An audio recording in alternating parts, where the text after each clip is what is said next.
creative people and potentially creative people to move on? There's this, the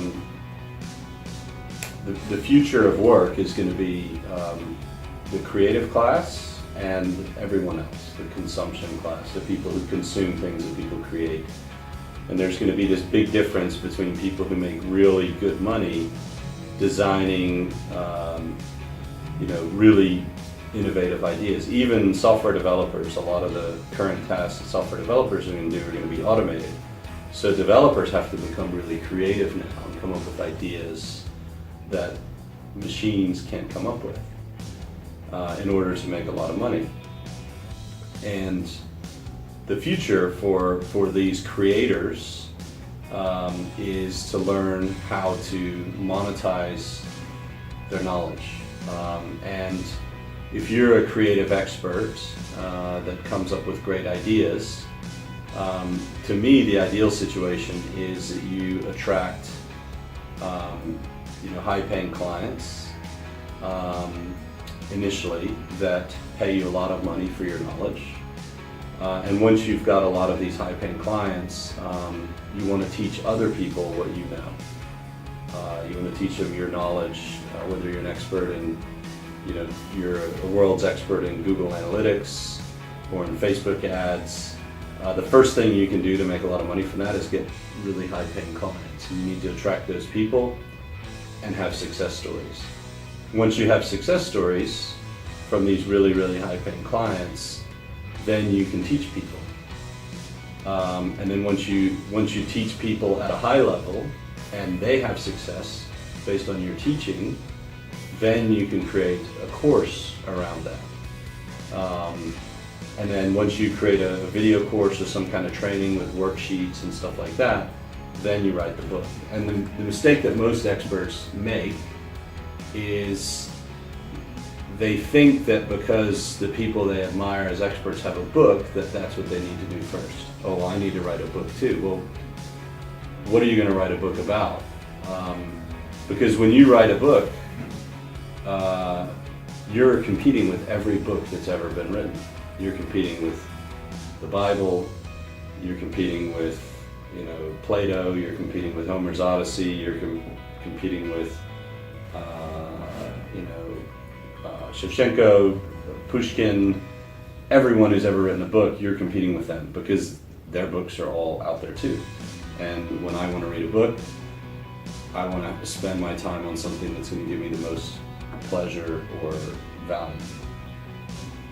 When you write a business book, you're competing with Jim Collins and Good to Great. You're competing with all the best minds in the world who also have books out there. So before you get to the point where you think you have a book, you need to teach people what you know and prove that you can teach people what you know in a one-on-one way. Because if you can't teach people one-on-one and transfer your knowledge, you have no business writing a book. If you can't make someone be as successful as you at what you do, then you're not an expert. Because experts create students. They become mentors for students, and those students one day become better than them. They take what they know and they innovate. Aristotle taught Plato. Socrates taught Plato. Plato taught Aristotle. And Aristotle taught Alexander the Great, and he conquered the world. And then that's the way it goes. And Einstein said, "I can see so far because I stood on the shoulders of giants." Newton and all the people, Copernicus, all the people who came before him. So experts need to understand that it starts with helping other people get massive results. When I started as an online marketing expert, I just finished doing my fourth $1 million funnel. I took an expert and made him $1.8 million in revenue in 10 months. So everyone who saw what he did wanted to know what I did. Then I started teaching people in small groups, one-on-one, how to do that. And they're all now getting their results and learning how to do it. I'm teaching my employees and other people. And now we're pretty confident we have a good system that is repeatable. So now we've made a workshop where people can come in and come to the workshop. And I'm no longer teaching. My students, my employees, my former coaching students are teaching. After we get enough case studies and success stories, eventually we'll say, okay, we should make a book out of this. Because the system we've taught, enough people have had enough success where every chapter of the book can have a success story that's not me. It's not about my success, but it's about a student's success that I've taught, or a client success of one of my students. Because no one wants to sit there, I believe, and read a book about all of my own successes. Like how I did this and this and this, because they're just going to say, well, of course you did it, you're the guy who wrote the book. But what if they read a book saying, well, this person who's not you, but someone you taught, used your system and had success with their client, then the book becomes much more useful and people believe it. And they believe that they can have the similar results. Versus, of course you're the expert, you wrote the book, you should get results. But I'm never going to be you because they view you as too high. So that's the way I see expert marketing and how to become an expert. And do you see will look for another expertise, types of expertise, and will they have something in common to build the same way to monetize? What experts are teachers. Experts are teachers who,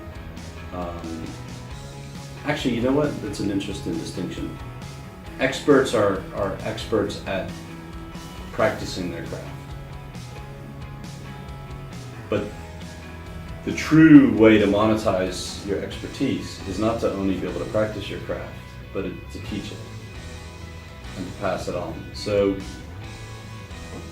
experts are they're self-starters. They know how to read a lot of information and take something new.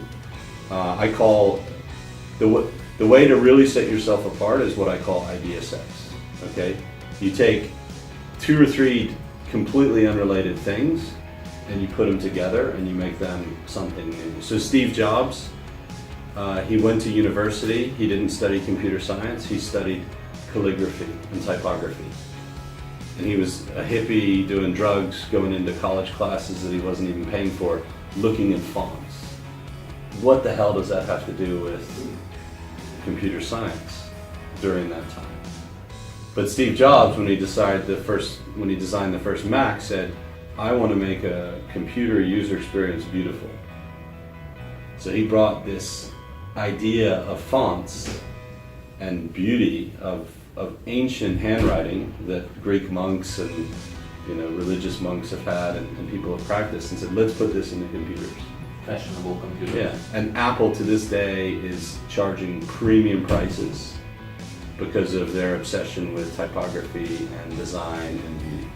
Because people love to feel great when they're doing something, and people appreciate beauty as well.